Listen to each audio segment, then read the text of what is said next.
पहचान, नीला झंडा हाथी बीएसपी की क्या पहचान, नीला झंडा बहन कुमारी माइती जिंदाबाद, जिंदाबाद बीएसपी की क्या पहचान,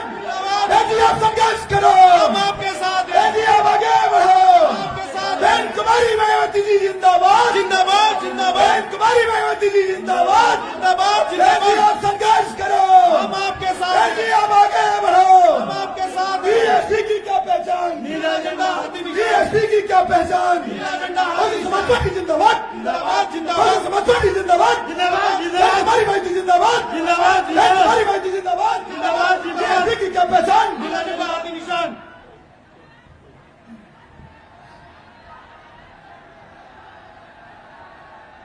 हमारे बीच में बहुजन समाज पार्टी की राष्ट्रीय अध्यक्ष, देश के सबसे बड़े प्रदेश उत्तर प्रदेश की 4 बार मुख्यमंत्री रही, दलितों की, पिछड़ों की, अकलियतों की, साथ साथ सर्व समाज की नेता, हम सब की नेता बहन कुमारी मायावती जी हमारे बीच में आ चुकी हैं। हम इन जन सैलाब से कहते हैं स्वागत करें, इस्तकबाल करें, खैर मदद करें और जोरदार ताली बजाकर स्वागत करें।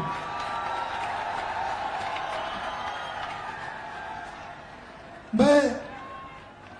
चौधरी प्रेरणा, जो चौधरी विजयदन सिंह की बेटी है, और चौधरी विजयदन सिंह जी, रणविजय सिंह जी और उनके साथी, एक जो हम लोग सप्रेम भेंट करते हैं अपनी नेता को, तो हम सोने का मुकुट लेकर आएंगे और माननीय बहन जी का स्वागत करेंगे, माननीय विजेंद्र सिंह जी और प्रेरणा सिंह जी।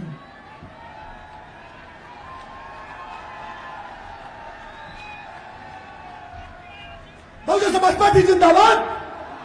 बहन जी जिंदाबाद, बीएसपी की क्या पहचान, बहुजन समाज पार्टी जिंदाबाद, बहुजन समाज पार्टी जिंदाबाद, बहन कुमारी मायावती जी जिंदाबाद, बहन कुमारी मायावती जी जिंदाबाद, बीएसपी की क्या पहचान, बहन जी आप संघर्ष करो, बहन जी आप आगे बढ़ो, हम आपके साथ बहन हैं, कुमारी मायावती जिंदाबाद, जिंदाबाद बहन जिंदाबाद कुमारी मायावती जिंदाबाद। जिंदाबाद जिंदाबाद। हमारे बीच में हम सबकी नेता आ चुकी हैं। हम चाहते हैं आप तब सबकी तरफ से हम बहन जी से आग्रह करेंगे, अदब के साथ गुजारिश करेंगे, इन जन समूह को संबोधित करने का कष्ट करें। माननीय बहन जी हमारे बीच में आए, मैं कष्ट करेंगे, जो बहन जी संबोधन करने का कष्ट करें। माननीय बहन जी,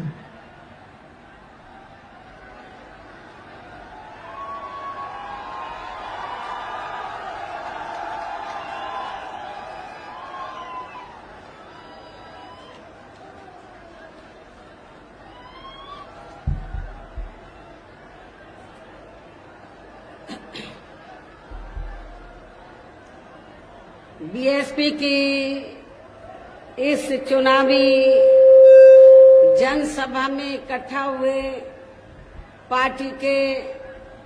सभी छोटे बड़े पदाधिकारी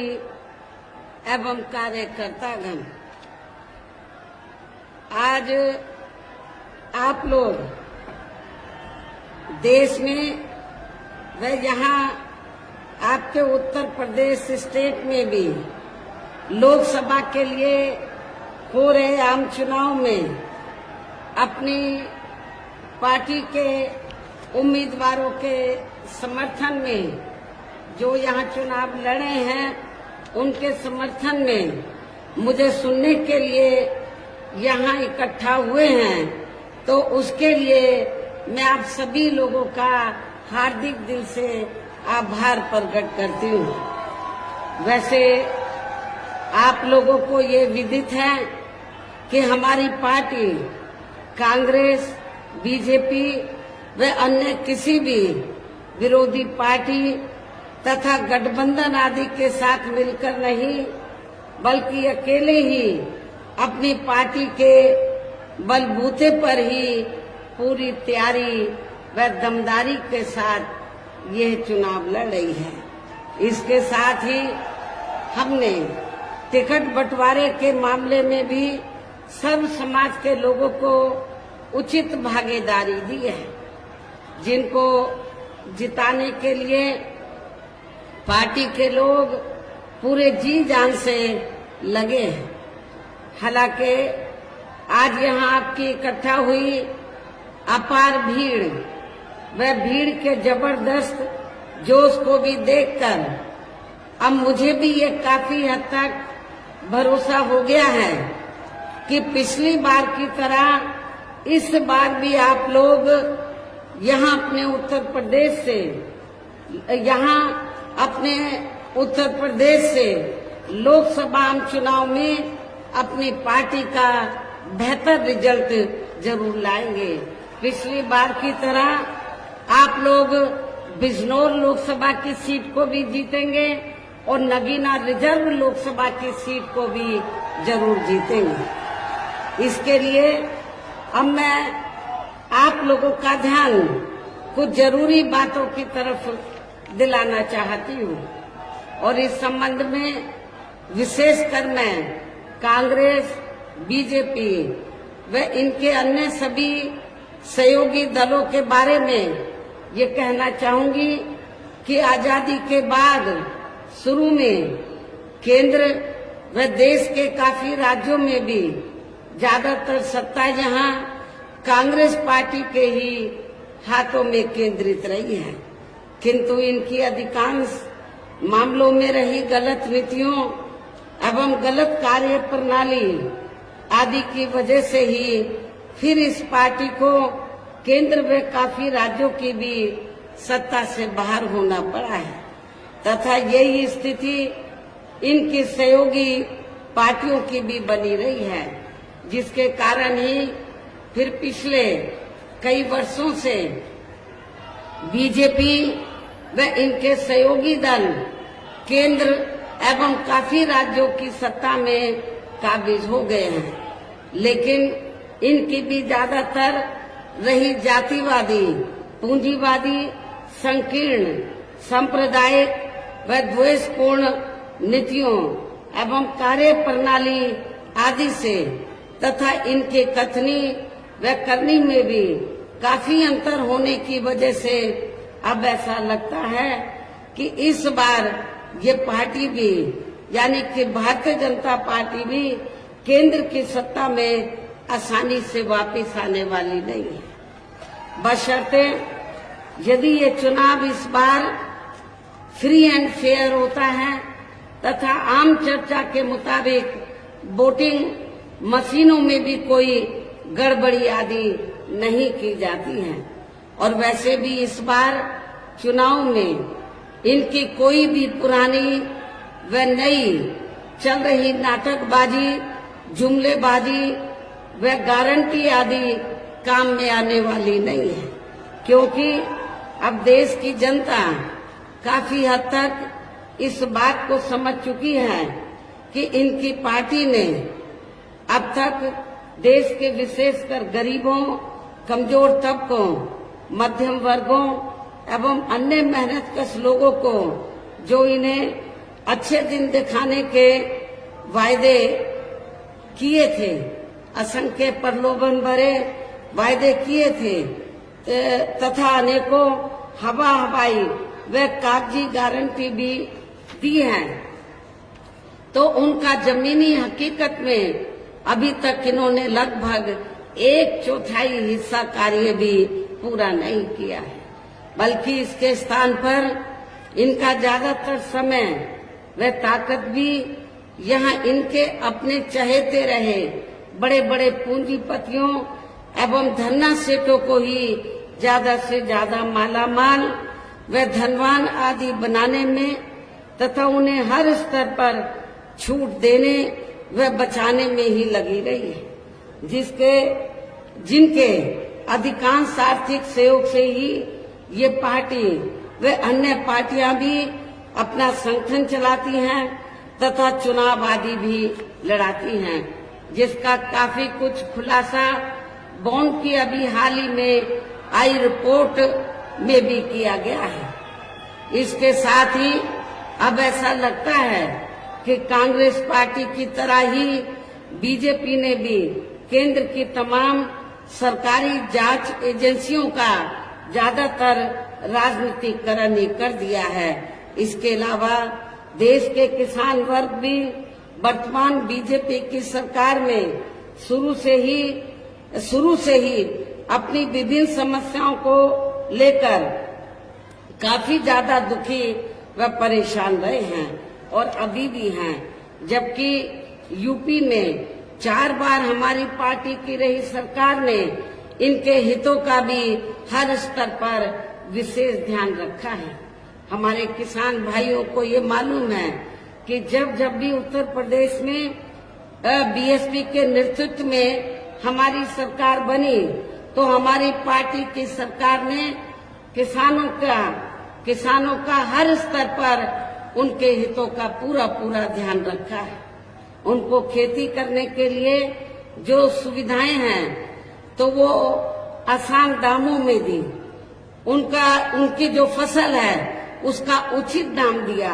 और इतना ही नहीं, आपके पश्चिमी यूपी में गन्ना काफी होता है। गन्ना किसान को भी उनके गन्ने का पूर्व की सरकारों की तुलना में वर्तमान सरकार की तुलना में भी काफी बढ़ाकर उनको दाम दिया था। इतना ही नहीं, बल्कि केंद्र में पूर्व की रही कांग्रेसी सरकार की तरह ही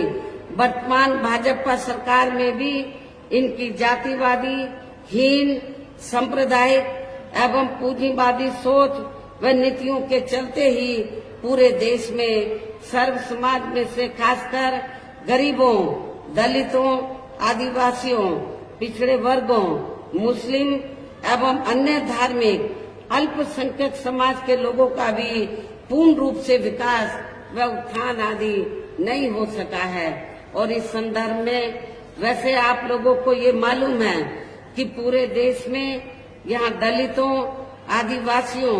एवं अन्य पिछड़े वर्गों का सरकारी नौकरियों में वर्षों से अधूरा पड़ा आरक्षण का कोटा भी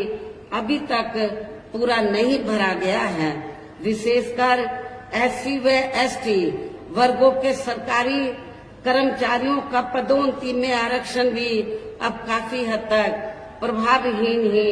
बना दिया गया है। और जब इस मामले को लेकर आप लोगों को मालूम है कि हमारी पार्टी ने इसमें संशोधन करने के लिए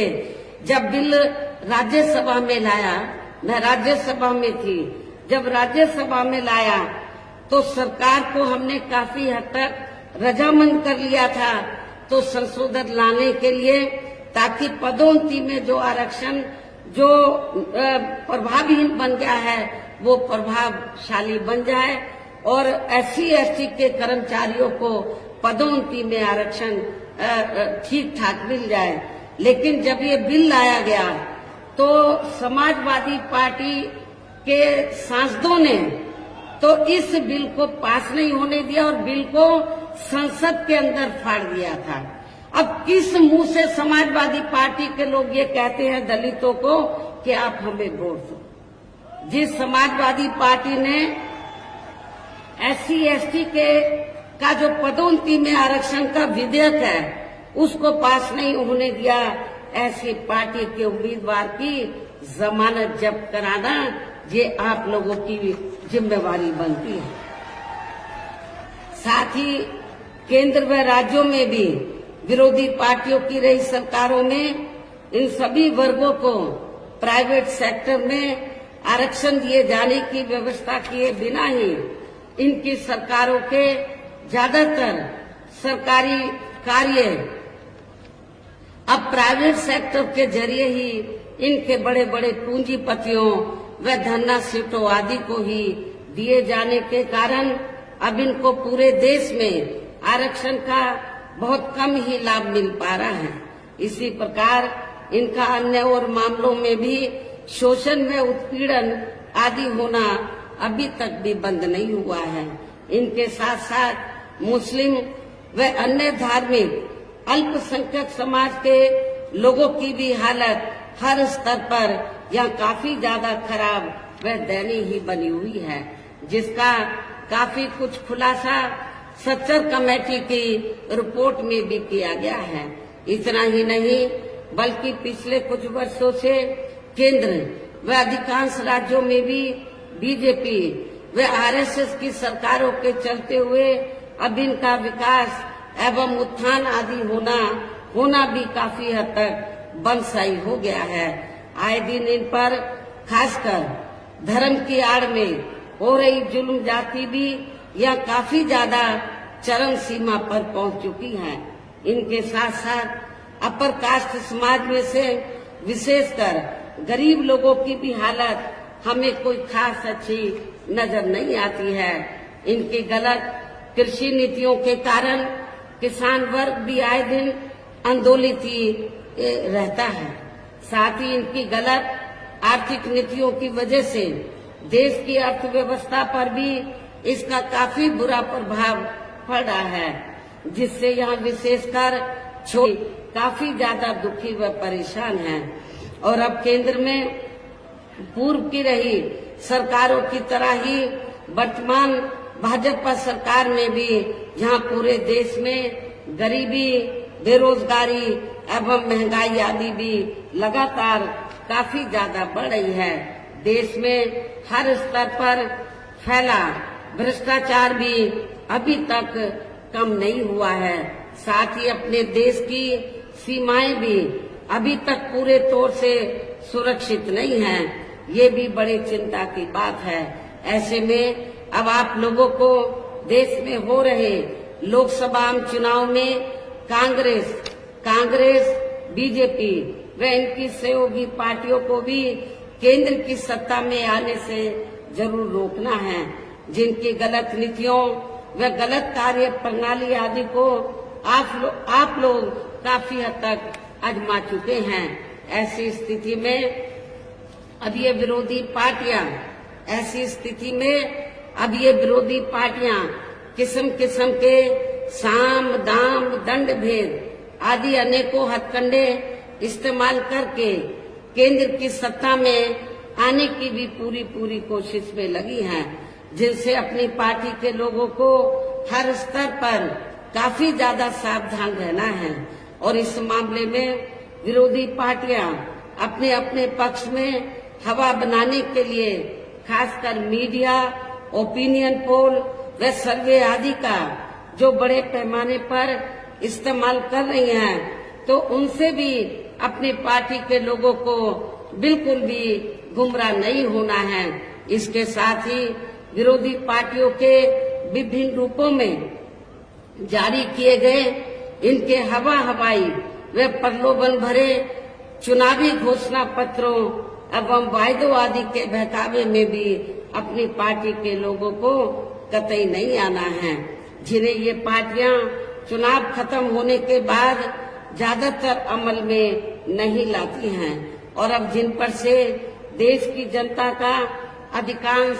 विश्वास ही उठ गया है। यही खास वजह है कि हमारी पार्टी किसी भी चुनाव में अपनी पार्टी का कोई भी चुनावी घोषणा पत्र आदि जारी नहीं करती है। वैसे भी हमारी पार्टी किसी भी मामले में कहने में बहुत कम बल्कि कार्य करके दिखाने में ही ज्यादा विश्वास रखती है। और इस बात का सबसे बड़ा सबूत ये है कि उत्तर प्रदेश में 4 बार हमारी पार्टी के नेतृत्व में रही सरकार ने चुनाव में अपनी पार्टी के बिना कोई जारी किए गए चुनावी घोषणा पत्र के ही प्रदेश व आम जनहित में काफी कुछ ऐतिहासिक कार्य करके दिखाए हैं, जिनकी अब देश में अधिकांश पार्टियों की सरकारें काफी नकल भी कर रही हैं। जबकि इस मामले में हमारी पार्टी का ये कहना है कि यदि इन पार्टियों के स्थान पर केंद्र में हमें अपनी पार्टी की सरकार बनाने का मौका मिलता है, तो तब फिर हमारी पार्टी की बनी सरकार केंद्र में यहाँ अब तक रही सभी विरोधी पार्टियों की सरकारों की तरह केवल हवाई व कागजी कार्य आदि नहीं करेगी, बल्कि उत्तर प्रदेश की तरह ही जमीनी हकीकत में ठोस कार्य करके दिखाएगी। और इस संदर्भ में खासकर मैं ये कहना चाहूंगी, केंद्र द्वारा देश में पिछले कुछ समय से अति गरीब परिवारों को अस्थायी तौर पर फ्री में जो थोड़ी सी खाद्य सामग्री दी जा रही है या राशन आदि दिया जा रहा है, तो उससे इनका स्थायी तौर पर भला होने वाला नहीं है। और वैसे भी इनकी ये जटिल समस्या देश में हर हाथ को काम देने से ही केवल दूर हो सकती है, जिसकी तरफ हमारी पार्टी की बनी सरकार विशेष ध्यान देगी। साथ ही देश में पिछले काफी वर्षों से आए दिन बढ़ रही गरीबी, बेरोजगारी व महंगाई आदि से भी जनता बहुत ज्यादा दुखी व परेशान है, जिसे भी आर्थिक नीतियों में तब्दीली करके जरूर दूर किया जाएगा। धर्म की भी आड़ में पिछले कुछ वर्षों से खासकर मुस्लिम समाज के लोगों का द्वेष की भावना से जो इनका काफी ज्यादा शोषण व उत्पीड़न आदि किया जा रहा है, तो इसे भी जरूर रोका जाएगा। और ये सब हमने अपनी यूपी की रही सरकार में करके भी दिखाया है। इसके अलावा हमने यूपी में सर्व समाज में से गरीब एवं बेरोजगार लोगों को बेरोजगारी भत्ता आदि न देकर उन्हें बड़ी तादाद में रोटी रोजी के साधन भी उपलब्ध कराए हैं। जो अभी ये कार्य भी ज्यादातर ठंडे ही पड़े हैं, जिनको फिर सरकार बनने पर जरूर प्राथमिकता दी जाएगी। वैसे आप लोगों को इस मामले में ये मालूम है कि जब भी यूपी में मेरे नेतृत्व में सरकार बनी, तो हमने उत्तर प्रदेश में तो गरीब और बेरोजगार लोगों को बिना कोई रिश्वत लिए हुए उनको बड़ी तादाद में रोटी रोजी के साधन दिए हैं। पुलिस भर्ती में जब पुलिस भर्ती हुई थी, तो आपके पश्चिमी यूपी से तो काफी लोगों को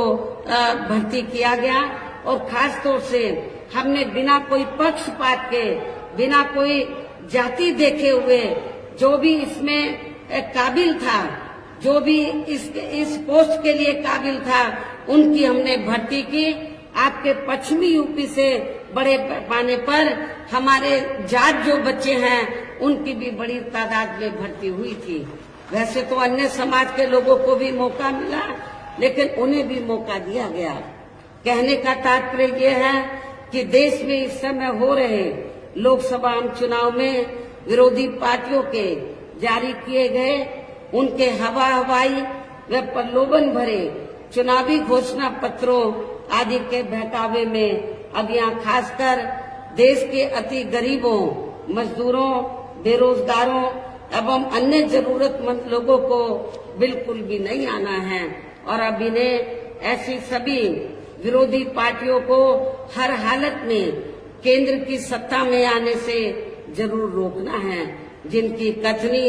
व करनी में काफी अंतर रहा है तथा जिन्हें ये लोग बरसों से आजमा भी चुके हैं। ऐसे में अब मेरा यही कहना है कि आप लोगों को अपने खुद के व अपने प्रदेश एवं देश के भी हित में, अपने क्षेत्र के भी हित में अपने वोटों को यहाँ कांग्रेस, बीजेपी व अन्य विरोधी पार्टियों को न देकर केवल अपनी एकमात्र हितैषी पार्टी बहुजन समाज पार्टी को ही देना है। जो ये पार्टी उत्तर प्रदेश की तरह ही केंद्र में भी अपनी पार्टी की सरकार बनने पर फिर पूरे देश में यह अपनी पार्टी की सर्वजन हिताय व सर्वजन सुखाय की नीतियों पर आधारित सरकार चलाएगी। इसके साथ साथ केंद्र से जुड़ी आपके क्षेत्र की जो भी यहाँ स्थानीय समस्याएं होंगी, तो उन्हें भी फिर दूर करने का हर संभव पूरा प्रयास किया जाएगा। साथ ही यहाँ गरीबों, मजदूरों, बेरोजगारों, कर्मचारियों, किसानों, छोटे व्यापारियों एवं अन्य मेहनतकश लोगों के हितों का भी विशेष ध्यान रखा जाएगा। सर्व समाज में से खासकर दलितों, आदिवासियों, पिछड़े वर्गों, मुस्लिम व अन्य धार्मिक अल्पसंख्यक समाज के लोगों के विकास एवं उत्थान के साथ साथ हर स्तर पर इनकी सुरक्षा आदि के लिए भी सख्त कदम उठाए जाएंगे और तभी फिर यहाँ वास्तव में अपने देश के महान संतों, गुरुओं व महापुरुषों में भी विशेषकर महात्मा ज्योतिराव फूले, श्री छत्रपति शाहू जी महाराज, श्री नारायण गुरु, बाबा साहब डॉक्टर भीमराव अम्बेडकर एवं मान्यवर श्री कांशीराम जी, चौधरी चरण सिंह जी का भी सपना, अधूरा रहा सपना जरूर साकार हो सकता है, जिनको यूपी में हमारी पार्टी के रही सरकार द्वारा हर स्तर पर पूरा पूरा आदर सम्मान दिया गया है। और आप लोगों को मैं भी यहाँ ये भी बताना चाहती हूँ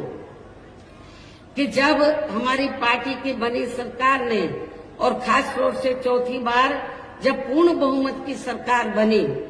और हमने उत्तर प्रदेश में दबे कुचले लोगों के हितों में, वैसे तो सर्व समाज के हितों का हमने पूरा पूरा ध्यान रखा था, लेकिन दबे कुचले लोगों के हितों में जब हमने कुछ जरूरी व ठोस कदम उठाए तो ये विरोधी पार्टियों को अच्छा नहीं लगा। और खास तौर से जब हमने अपने संतों, गुरुओं और महापुरुषों को विभिन्न रूपों में आदर सम्मान दिया, उनके नाम से स्मारक बनाए, उनकी प्रतिमाएं लगाई, संग्रहालय बनाए, ये सब अच्छा नहीं लगा। और नतीजा क्या हुआ, तो तब फिर चाहे कांग्रेस हो, बीजेपी हो, सभी पार्टियों को ये लगा कहीं ऐसा ना हो, अभी तो बीएसपी देश के सबसे बड़े प्रदेश उत्तर प्रदेश में सत्ता पर काबिज हुई है, कहीं केंद्र की सत्ता में बीएसपी काबिज ना हो जाए। बीएसपी अभी तो यूपी में काबिज हुई है, कहीं वो केंद्र की सत्ता में ना काबिज हो जाए। तो बीएसपी को रोकने के लिए आप लोगों को मालूम है, तब फिर सभी विरोधी पार्टियों ने अंदर अंदर मिलकर तो बीएसपी का जो बेस वोट है, दलित वोट, तो उसको बांटने के लिए, उसको कमजोर करने के लिए, बीएसपी को कमजोर करने के लिए, तब फिर सभी विरोधी पार्टियों ने दलितों में, आदिवासियों में, पिछड़ों में जो स्वार्थी किस्म के लोग हैं, जो बिकाऊ किस्म के लोग हैं, उनको मैनेज करके तोड़कर तो विरोधी पार्टियों ने तो काफी संगठन बना डाले, काफी छोटी छोटी पार्टियां बना डाली। और किस लिए कि जब चुनाव हो पार्लियामेंट असेंबली का, तो बीएसपी को चुनाव हराने के लिए, इनका वोट बांटने के लिए तो जो छोटे छोटे संगठन पार्टियां बनाई हैं, तो उनके माध्यम से वो बीएसपी के कैंडिडेट को हराने के लिए तो वो अपने उम्मीदवार खड़े करवा देते हैं, तो ताकि दलितों का वोट बढ़ जाए। ऐसा हमें आपके नगीना सुरक्षित लोकसभा की सीट पर भी देखने के लिए मिल रहा है। इसलिए मेरा आप लोगों से ये कहना है, ये जो छोटे छोटे संगठन बने हैं, छोटी छोटी पार्टियां बनी हैं, इनका कोई मकसद चुनाव जीतना नहीं है। इनका मकसद बीएसपी का जो बेस वोट है, दलित वोट, उसको बांटकर तो बीएसपी के कैंडिडेट को हराना है और दूसरी पार्टियों को जिताना, ये इनका केवल मकसद है। इसलिए मेरा खास तौर से दलित वर्ग के लोगों से ये कहना है कि आप लोगों को अपना वोट ऐसे संगठन, ऐसी पार्टियों को एक भी नहीं देना है। यदि एक भी वोट दे दिया तो फिर इसका फायदा दूसरी जातिवादी पार्टियों को मिल जाएगा। इसलिए आप लोगों को एक एक वोट आप लोगों को बहुजन समाज पार्टी के उम्मीदवार को देना है। इसी प्रकार आप लोगों को जो बिजनौर लोकसभा की सीट है, यहाँ से भी हमने जाट समाज से तो अपने उम्मीदवार को चुनाव के मैदान में उतारा है। आप लोगों को ये मालूम है कि जब सपा पावर में रही थी तो यहाँ पर मुसलमानों और जाटों में काफी नफरत पैदा की गई, दंगे कराए गए, मुजफ्फरनगर में कराए गए। लेकिन मेरी सरकार में जाटों और मुसलमानों में कोई उनमें नफरत पैदा नहीं की गई, कोई उनमें आपस में कोई जातीय संघर्ष नहीं हुआ, कोई भी तनाव पैदा नहीं हुआ। ये सब आप लोगों को मालूम है। और इसी मानसिकता पर चलकर ही तो हमने जिनको चुनाव के मैदान में उतारा है, वो इसी मानसिकता के हैं कि जो मुस्लिम और जो जाट समाज है, जो पूर्व में यहाँ नफरत पैदा की गई, उसको भाईचारे में तब्दील किया जाए, इसी मानसिकता के हमारे उम्मीदवार है। इन्हीं खास बातों के साथ ही अब मेरा देश में आपके स्टेट के भी हित में यही कहना है कि हमारी पार्टी ने आपकी बिजनौर लोकसभा की सीट से चौधरी विजेंद्र सिंह, जो आपके सामने यहाँ खड़े हैं, और इसी जिले में दूसरी सीट है नगीना सुरक्षित लोकसभा की सीट, तो यहाँ से हमने एडवोकेट श्री सुरेंद्र पाल सिंह को चुनाव के मैदान में उतारा है, जो यहाँ आपके सामने मंच पर मौजूद भी हैं। तो उन्हें आप लोगों को जरूर कामयाब बनाना है, जिसके लिए यहाँ पार्टी के सभी स्तर के छोटे बड़े पदाधिकारी व कार्यकर्ता आदि पूरे जी जान से लगे हैं। और अब आप लोगों को वोट पड़ने वाले दिन यहाँ बीएसपी के अपने इन सभी बीएसपी के अपनी पार्टी के इन सभी उम्मीदवारों को बीएसपी का जो चुनाव चिन्ह हाथी है, हाथी चुनाव चिन्ह के सामने वाले बटन को दबाकर आप लोगों को बीएसपी के इन दोनों प्रत्याशियों को रिकॉर्ड तोड़ वोटों के अंतर से जरूर जिताना है। इस पुरजोर अपील के साथ ही अब मैं अपनी बात यही समाप्त करती हूँ। जय भीम, जय भारत। बहुजन समाज पार्टी जिंदाबाद, बहन कुमारी पार्टी जिंदाबाद, बहन कुमारी पार्टी जिंदाबाद। बीएसपी की क्या पहचान, बीएसपी की क्या पहचान, बहुजन समाज पार्टी जिंदाबाद, बहन कुमारी मायावती जी जिंदाबाद, बहन कुमारी मायावती जी जिंदाबाद। बीएसपी की क्या पहचान, बेटी आप संघर्ष करो, बेटी आप आगे बढ़ो। बहुजन समाज